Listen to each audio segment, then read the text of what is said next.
You're listening ad-free on Amazon Music. Today's podcast will feature 3 underwater diving horror stories. The audio from all 3 of these stories has been pulled from our main YouTube channel and has been remastered for today's episode. The links to the original YouTube videos are in the description. The first story you'll hear is called The Descent, and it's about a man who explored the deadliest diving site in the world.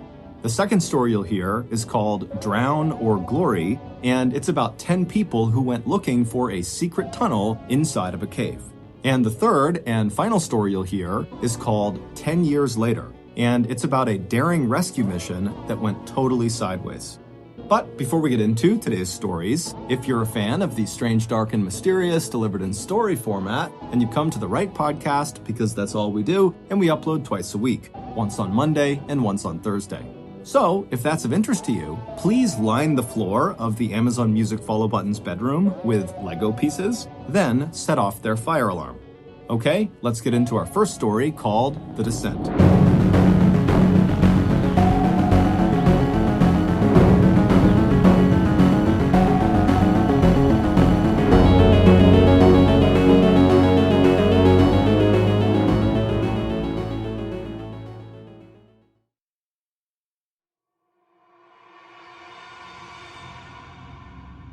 On April 28, 2000, a 24-year-old named Yuri Lipsky was standing in front of a cafe in Dahab, Egypt, overlooking the Red Sea. He had traveled all the way to the Sinai Peninsula from Moscow in order to film himself swimming through the Arch, but now it was looking like that probably wasn't going to happen. The Arch is an 85-foot-long underwater tunnel that connects a massive sinkhole right on Dahab's shoreline called the Blue Hole to the Red Sea. To get to the Arch, you need to enter the Blue Hole directly and descend straight down 181 feet, where you'll reach the top of the tunnel on the northeast side. But there's a catch. If on your descent you happen to miss the ceiling of this arch, which apparently it's pretty easy to do, you run the risk of going too deep. Now, going too deep does not mean you're going to miss the tunnel altogether. The arch actually starts at 181 feet, but then goes all the way down to 393 feet. So it's a huge, huge opening. The risk of going too deep has to do with how your body responds to the type of gas you're breathing. For those who are unfamiliar with diving, generally speaking, you have 2 types of dives. There's recreational diving, where you breathe the same air that you breathe on the surface. They literally jam air directly into scuba bottles. You breathe that, and you go down to 130 feet. That's the recommended bottom depth that you would go down breathing regular air. And then there is technical diving, where you breathe a special mixture of gases. Typically, it's going to be a mixture of helium, nitrogen, and oxygen that allow you to go below 130 feet. This type of diving is exponentially more dangerous and requires all sorts of additional training. Because the minimum depth you would need to go to in order to access the arch is 181 feet, that puts you well in the technical diving range, which means you should be diving mixed gas and have special training and equipment. But year after year, people try to dive down to the arch and go through it on regular air. And year after year, people die doing it. When your body absorbs too much nitrogen, you can get something called nitrogen narcosis, which is a lot like being drunk. And in extreme cases, divers who get this have been known to remove their mouthpiece and inhale water, believing they are actually on the surface. Below 130 feet, your body absorbs nitrogen much faster, and regular air is a whopping 78% nitrogen. So the risk of getting nitrogen narcosis is exponentially higher if you're breathing regular air below 130 feet. Also, oxygen can become toxic the deeper you go in the water column. It can lead to blackouts and convulsions that if you don't have someone there to literally physically move you up in the water column, you won't recover from it and you'll die. Regular air contains 21% oxygen, which is a lot of oxygen. So if you're diving regular air below 130 feet, you are at an increased risk of developing O2 toxicity. Now, to be clear, it is possible on regular air to dive down to 181 feet and make it through the arch and come out the other side and be just fine. But you're realistically at 181 feet pushing the absolute boundary of what you can get away with on regular air. Below 200 feet, you're probably dead. So if you're attempting to swim through the arch on regular air, you need to be paying very close attention to your depth as you descend so that you don't miss the arch and accidentally drift down below 181 feet to the very deadly 200 feet and beyond. So earlier in the day, Yuri had gone down to the edge of the blue hole and he had found one of the diving instructors that taught inside the blue hole. His name was Tarek Omar, and he asked him if he'd be willing to take him down to the arch to help him film himself going through the arch. And Tarek said, yes, but I need to train you for 2 weeks before you're going to be considered qualified to do that. And you need a special setup with a special gas mixture to do this dive. And Yuri was like, well, I'm leaving in 2 days to head back to Moscow, so I need to do this dive now. Is there any way you can do it today or tomorrow even? And Tarek was like, no, that's not how this works. And Tarek understood this more than anybody else, because in addition to teaching diving at the blue hole, Tarek's job was to dive down to the bottom and retrieve the dead bodies of inexperienced or overconfident divers that attempted the archway and didn't make it.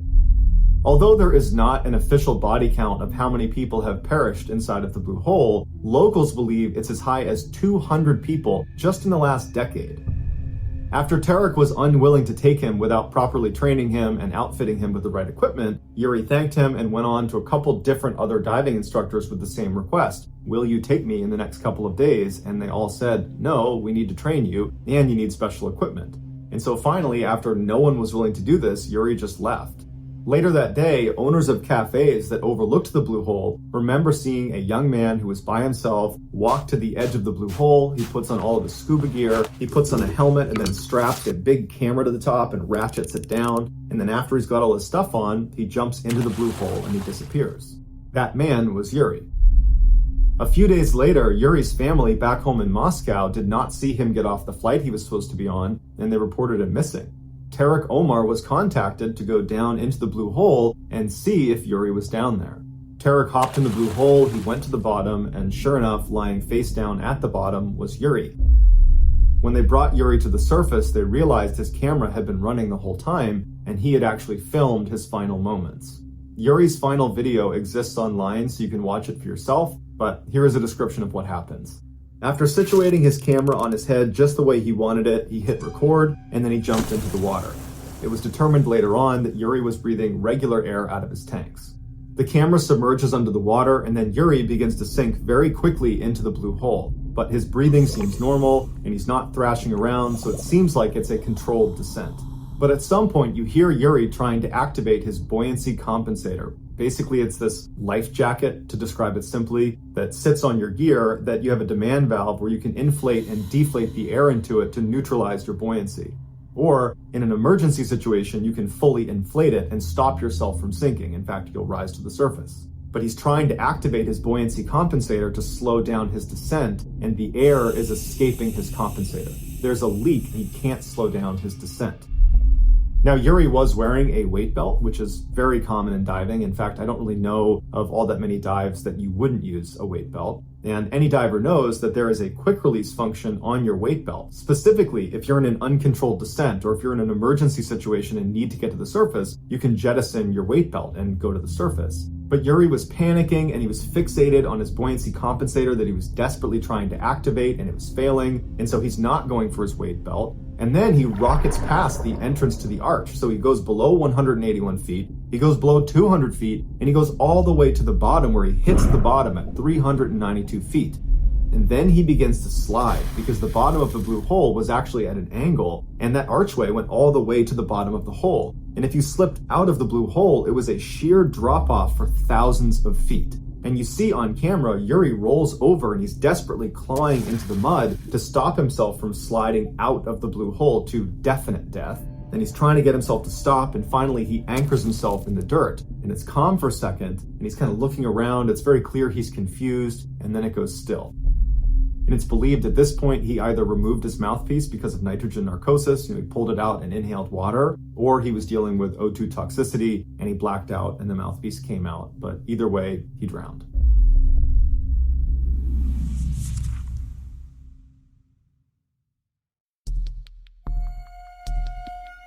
Our next story is called Drown or Glory.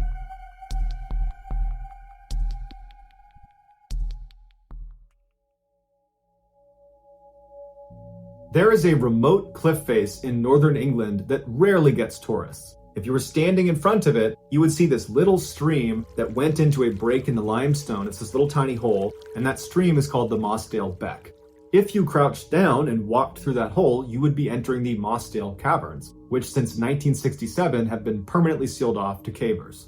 Once inside the Mossdale Caverns entranceway, you could look down and see that little stream, the Mossdale Beck, would be going between your legs, and then right in front of you, it would split in two distinct directions down respective tunnels. To the right, the water flows down 7 miles of accessible passageway. However, most of it is incredibly tight and it's prone to flooding. As a result, fewer people have seen the far reaches of the right side of Mossdale Cavern than have stepped on the moon.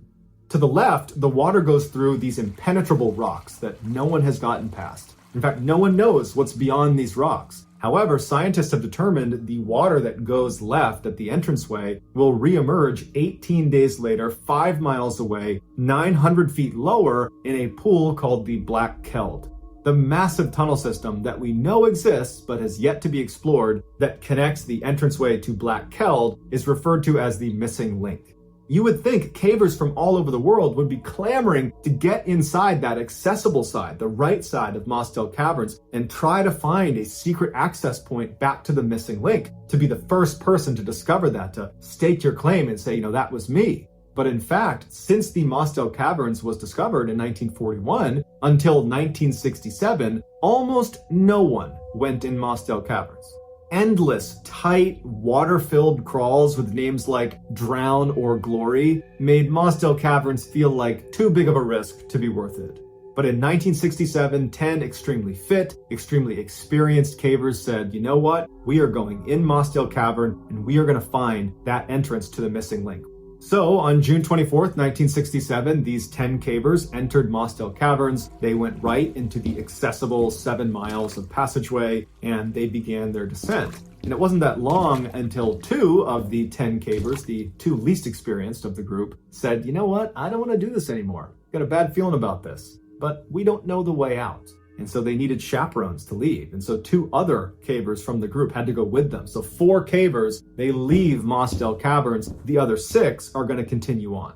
So when the 4 got back to the surface, it was about 5 p.m. They had been in the cavern for several hours at this point. And when they went in initially, the weather was great. It was beautiful. It was clear. Now they're coming out again and it had started to rain. Not significantly, it was more like a drizzle, but they were a little bit concerned because they knew the other 6 were planning to be in the cavern until after midnight. So they were just hopeful that the rain did not get any worse. But just a couple of hours later, the skies opened up and it rained like it hadn't rained in years. Just torrential downpour, and the 4 were really concerned about the other 6. So they went back to the entrance hoping that maybe, the other 6 would have heard the rain, although it's very unlikely considering how deep they were going to be. But they were hoping that maybe they'd be coming out again and they would see them and get them back to safety. But when they arrived there, not only were the 6 not out of the cave, but the actual entrance to the cave was completely submerged in water.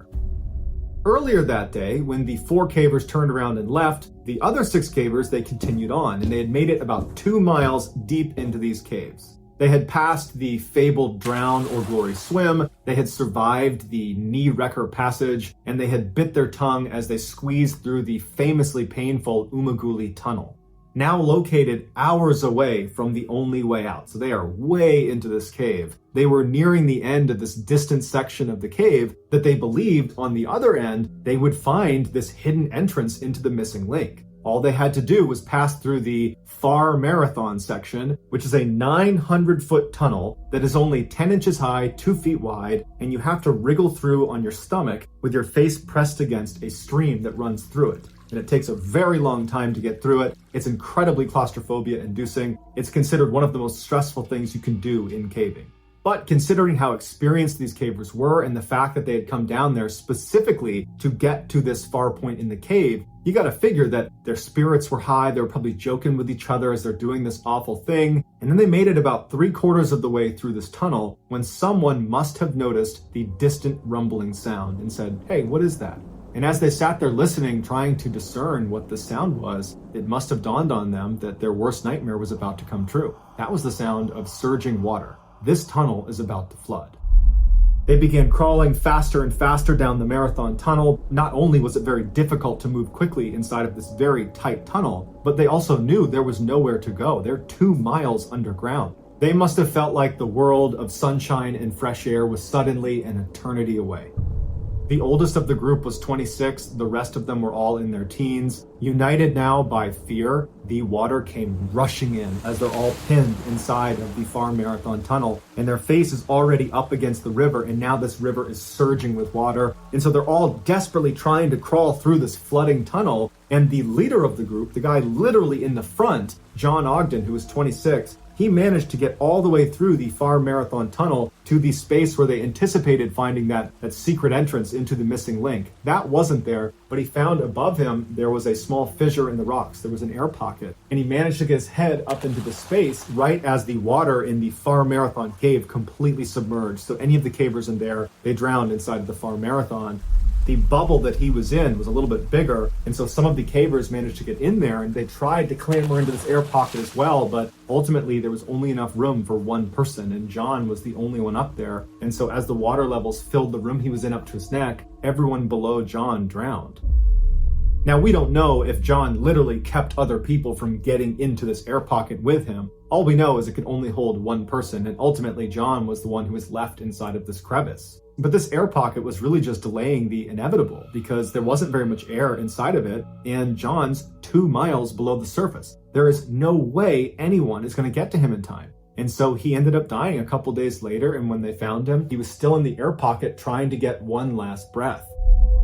What I've not covered in this story that I would encourage you all to check out is there was this incredible effort to try to save these cavers before anyone knew they were deceased. There was this hope that maybe they found an air pocket and they were still alive. And so they basically created this artificial dam that was very precarious. The water could at any moment spill over, and it provided just enough drainage inside of this cavern for some of the best cavers in the world to go into the cavern to look for them. And so they went into this cavern knowing at any minute that makeshift dam on the surface could break and they will 100% drown in here. No one's coming to get them. They had to crawl through the far marathon tunnel all the way down at the bottom to get to the lost cavers. And ultimately, when they discovered they were all deceased, it would have been impossible to remove their bodies. And so the decision was made to leave these 6 cavers where they died and seal off the cave permanently. So in 1967, they sealed it off, and they now treat Mossdale Caverns like a gravesite, and no one goes in it.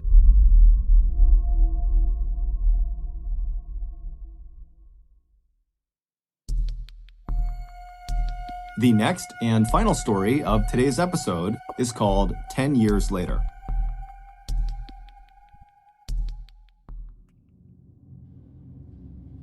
For any diver who can stomach the risks, Bushman's Hole is a world-class diving spot.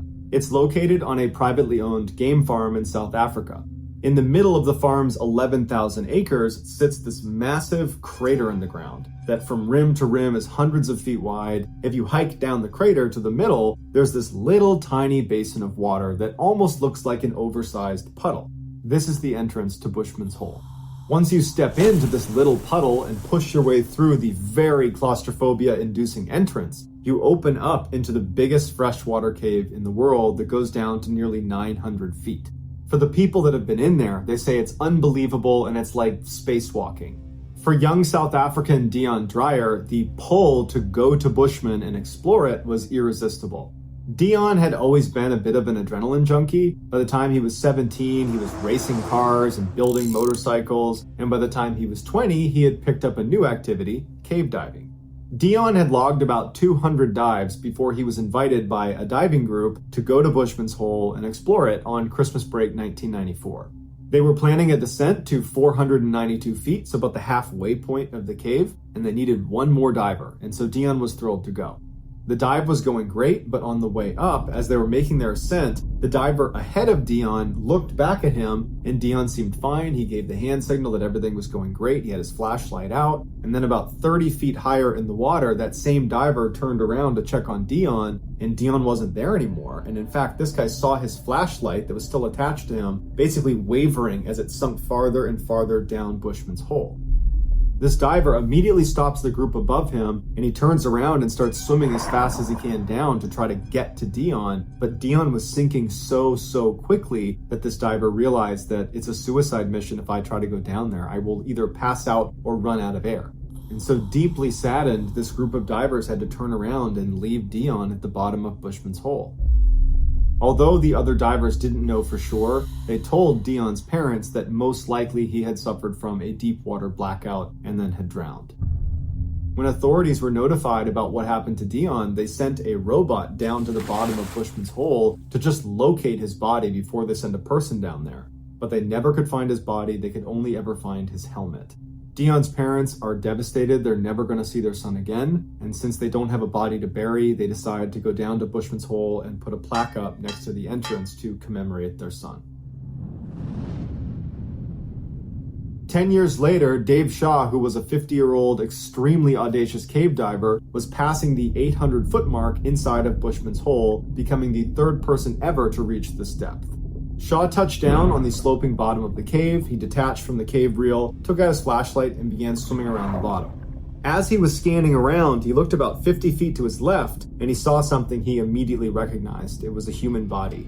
They were on their back with their arms stretched out towards the surface, and when Shaw went over to them, he immediately recognized that this is Dion Dreyer. Ever since Dion died inside of Bushman and had never been recovered, any diver that went in there was keeping their eye out in case they saw him. Shaw examines Dion to see if he's going to be able to be pulled to the surface, if he's solid enough to be pulled to the surface, and he can tell that his hands have skeletonized as well as his skull, although his mask is still placed directly on his skull. But his wetsuit and his tanks had kind of kept the rest of his body pretty tight, which gave him some mass, which meant he'd be able to move him.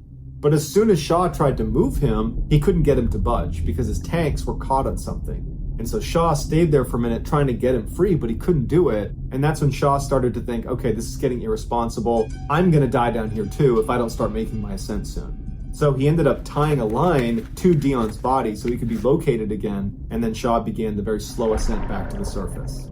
On the way back up, Shaw felt an extreme sense of connection with Dion. He really felt bad for this kid, and all he wanted to do was get him back on land to give back to his family, to give them some closure. And so when he got on the surface, he immediately contacted authorities and said, I'm going to go back down and I'm going to get him. And Shaw also called Dion's parents and told them, I am going to retrieve your son. And his parents were apparently overjoyed. They couldn't believe they were going to get to see their son again. After lots and lots of planning, Shaw's recovery of Dion was scheduled for January 8th, 2005. The dive was going to take 12 hours, and it wasn't just going to be Dave doing the retrieval. It was going to be like a relay race. Dave would be the first one down, and a couple minutes after he entered the water, another diver would go in who would stop about 100 feet above Dave, and then a third diver would go in and stop 100 feet above the second diver, and so on and so forth. Dave would put the body bag over Dion and then carry his body up to the first guy, who would turn around, bring the body up to the next guy, and the next guy to the next guy until Dion was out of the water. At 6:13 in the morning, Shaw entered the water with a camera on his helmet to film the operation. Shortly after he submerged, Dion's parents walked down to the edge of the water to watch. They showed up intentionally late so as not to put added pressure on Shaw. Shaw dropped very quickly to the bottom of Bushman's Hole. He actually arrived about a minute and a half faster than he expected to. As soon as he got down, he shined his light and he found Dion's body. He went over to him, he got the body bag out, and he got to work. 13 minutes after Shaw had submerged, the diver who was slotted above him, that would be the first to receive Dion's body, began looking for signs that Shaw was done and was moving up towards him. But when he looked down, he saw Shaw's flashlight wasn't moving. This diver continued to watch the flashlight very intently to make sure his eyes weren't playing tricks on him. And after a couple of minutes and still no movement, this diver begins going deeper and deeper to try to get a better look at Shaw to see what's going on. And when he got a little bit closer, it became very clear that Shaw was not moving. This diver immediately goes into rescue mode and starts going straight down to get to Shaw to try to help him if he still can. And as he's moving down, he hears this fizzling sound and he looks at his wrist and he can tell that one of his gauges has broken. And this gauge was vital to the dive and it meant he would not be able to get down there. And so with a heavy heart, he had to turn around and go back up.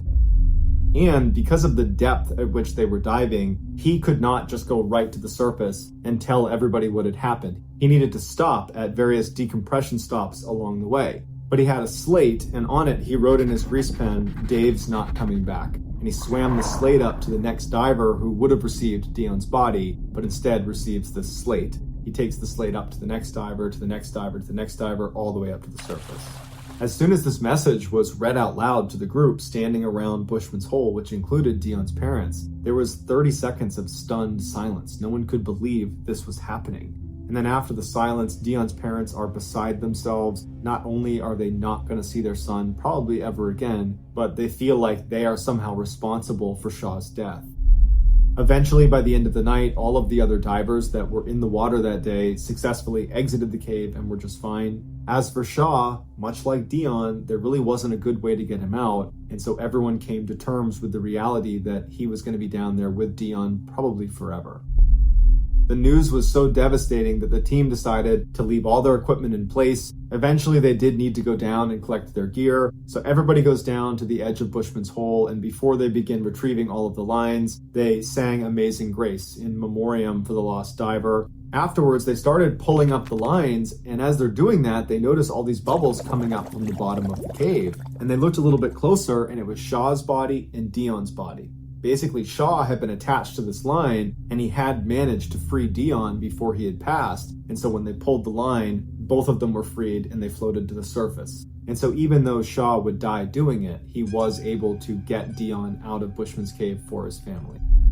After the two bodies were taken out, they noticed that the camera on Dave's head was still intact, and it had filmed everything all the way through his final moments. And so they took the tape out and they watched it forward and backwards, slow-mo, frame by frame, and they analyzed it to the point where they understood what happened. When Shaw gets down to Dion, Dion's body that had previously been stuck, and that was the reason Shaw had not been able to free him the first time, somehow he's become unfree and he's now free-floating. And Shaw is having a really hard time trying to control this free-floating body, and his body is literally breaking apart in front of him.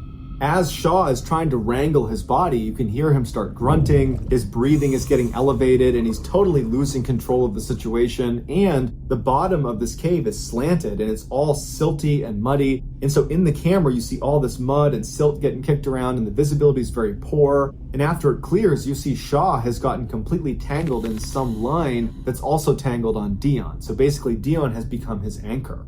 At this point, Shaw shifts his focus to try to get the lines off of himself, and you can hear his breathing now is becoming much more desperate. It almost sounds like he's gulping for air, and probably at this point, although we don't know for sure, he's suffering from narcosis, which is a condition that divers will run into, where it's like you've drank a whole bunch of alcohol on an empty stomach. It's like you're totally drunk and you're confused, and it's clear that he's becoming a little bit disoriented. And instead of going away from Dion's body to try to go back up and save yourself, instead, he turns and starts fumbling with Dion's midsection, and then he gets out a pair of scissors, but he doesn't use them, he just holds them.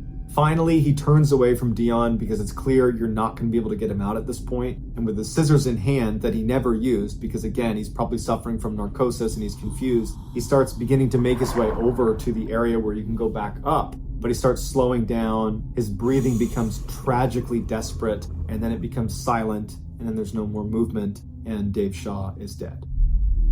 10 days after the bodies were recovered from Bushman's Hole, Dion's parents, although they are absolutely devastated about what happened to Shaw, and they feel very guilty, but at the same time, they're so excited because they get to go to the morgue and see their son again for the first time in 10 years. They don't care what state his body's in. Just the fact that he's actually here, that their actual son is going to be in front of them was just overwhelming for them. And when they went in, they were really fixated on the fact that he had underwear on that they both recognized. Apparently they had bought him a set of jockey underwear and he was wearing jockey underwear.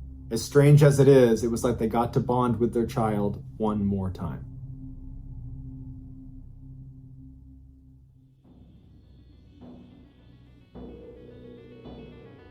Thank you for listening to the MrBallen podcast. If you got something out of this episode and you haven't done this already, please line the floor of the Amazon Music Follow Button's bedroom with Lego pieces, then set off their fire alarm. This podcast airs every Monday and Thursday morning, but in the meantime, you can always watch one of the hundreds of stories we have posted on our main YouTube channel, which is just called MrBallen. We have a registered 501c3 charitable organization called the MrBallen Foundation that honors and supports victims of violent crime as well as their families. Monthly donors to the MrBallen Foundation Honor Them Society will receive free gifts and exclusive invites to special live events. Go to MrBallen.foundation and click Get Involved to join the Honor Them Society today.